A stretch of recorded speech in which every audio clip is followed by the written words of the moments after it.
The Echo of Awakening, Chronicles of Samuel, the Weaver of Forgotten Memories. Good evening, seekers of hidden truths and weavers of destinies. Today, in the confines of our imagination, we will venture into the heart of a metropolis that, like so many others, hums with the rush of modern life, but conceals a secret as ancient as humanity itself. This is the story of Samuel, a man who was not a man, but a vessel, a walking echo, and of the challenge that awaited him in the fog. That morning, the fog was not a simple weather condition.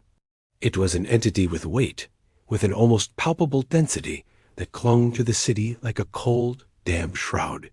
It crept through the streets, blurring the outlines of buildings, enveloping passers-by in a veil of mystery. Just a few meters from the leaden gray sky, atop a solitary skyscraper, a silhouette watched the city being swallowed up.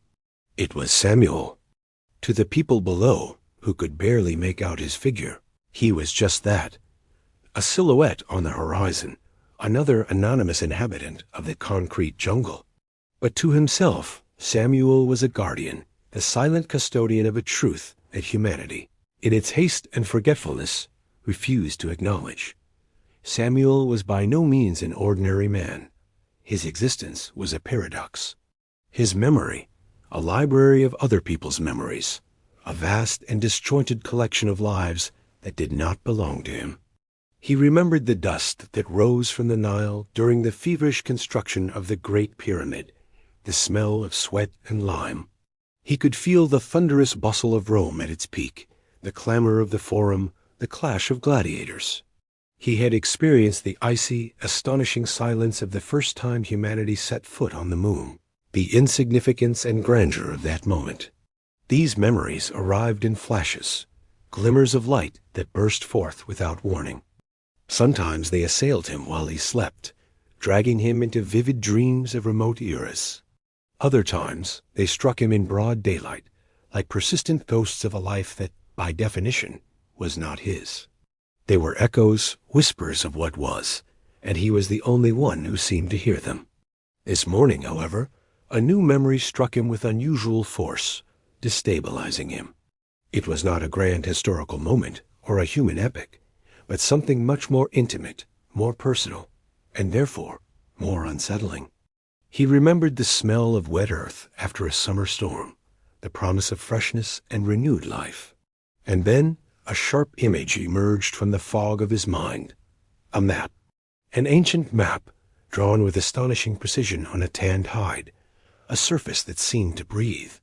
The map had strange symbols that glowed with a faint pale blue color, like tiny stars on a moonless night.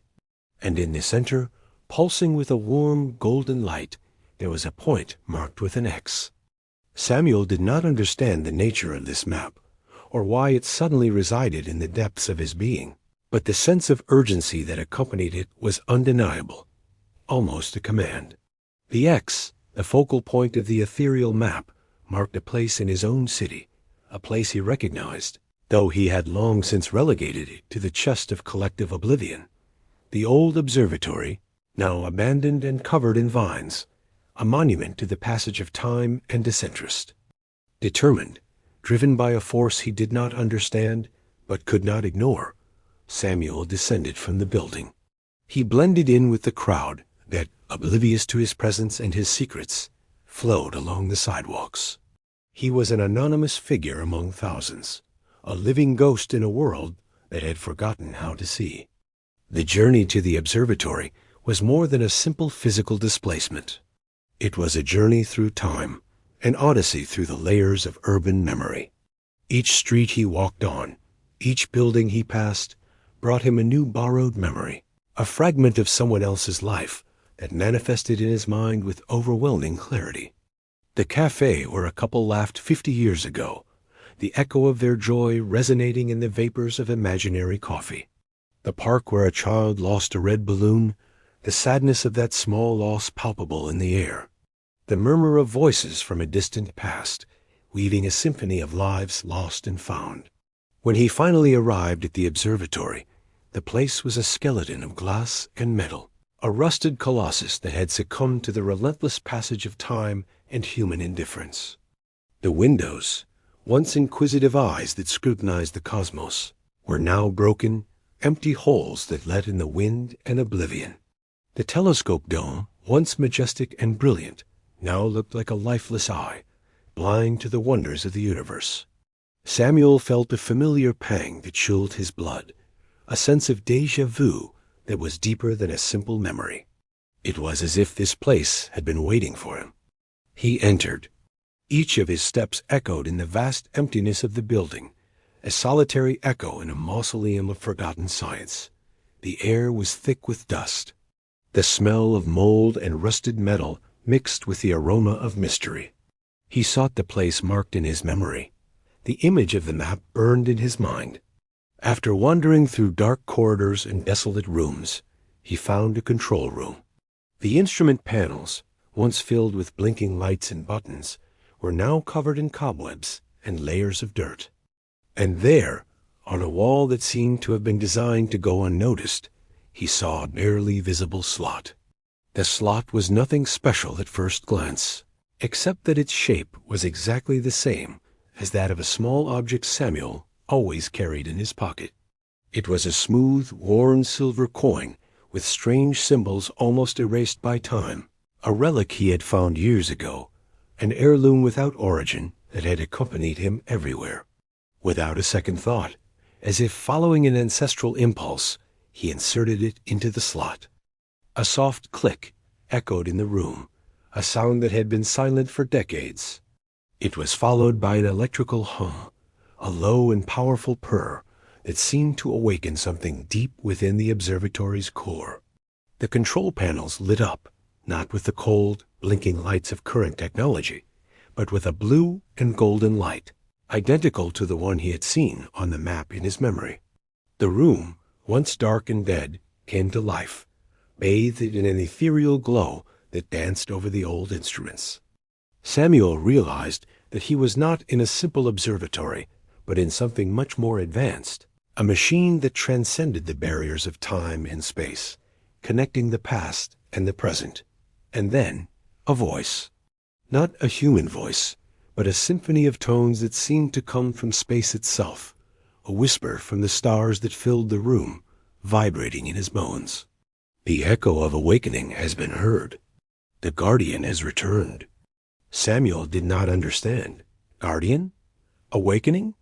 The voice continued, patient, ethereal, explaining that the machine was not a telescope to see the stars, but a collective memory resonator, an arc of all humanity's memories. The flashes Samuel had experienced throughout his life were not mere hallucinations, but fragments of this resonance, the machine trying to communicate with him, preparing him. Its purpose, the machine's purpose, was to preserve history, the very essence of humanity, in case of a catastrophic event that threatened to erase its legacy. And now, the resonator had detected a threat. But the threat was not nuclear war, nor an apocalyptic asteroid, nor a plague that would annihilate life. It was something much more insidious, more subtle, but equally lethal. Oblivion. The machine detected a gradual and accelerating loss of memory in humanity.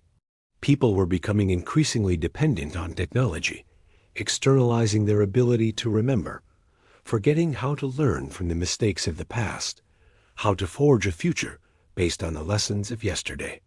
History was fading, dissolving into a sea of ephemeral data and constant notifications. The resonator showed him images, kaleidoscopic visions of a dystopian future.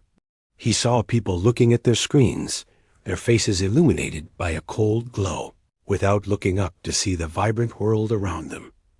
He saw empty libraries, their shelves dusty, their stories silenced.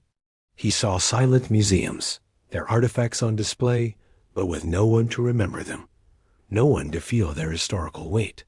He saw a civilization that, by ceasing to remember, was about to repeat its worst mistakes, condemned to an eternal cycle of ignorance and decay. Samuel's mission was simple yet overwhelming in its scope and weight, to use the resonator to restore humanity's memory. To do this, He had to travel through time, not physically, but by projecting his consciousness to key moments in history, reliving those moments with such intensity that it would release their memories, allowing humanity to feel them again, to understand them, to integrate them into their essence. The first X on the map of his memory, which had now transformed, no longer pointed to the observatory. It was a new bright spot, pulsing with a golden urgency, that transported him to a specific place and time, the Great Pyramid of Giza, just before it was completed. His next mission was clear: to relive that moment of greatness, to feel the sweat of the builders, the astonishment at the magnitude of the work, the belief in the eternal, and to release that memory so that it would return to the collective consciousness. Samuel felt a dizzying mix of fear and immense responsibility. He was no longer a simple silhouette in a building, a man with no past or future of his own. He was the guardian of humanity's memory, the echo of all that was and all that could be. The echo of awakening had sounded, and now it was his turn to respond, to be the bridge between oblivion and remembrance. He looked at the panels of blue and golden light, which danced like the stars themselves in the darkness. He knew, with a certainty that resonated in every fiber of his being, that his life, that peculiar collection of borrowed memories, finally had a purpose of its own, a grand destiny that awaited him beyond the frontiers of time. And so, Samuel's story has only just begun.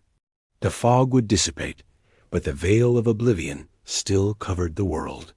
Could a single man, a weaver of memories, restore what had been lost? The universe awaited his answer. Until next time, when we will follow Samuel's steps on his journey through time and memory.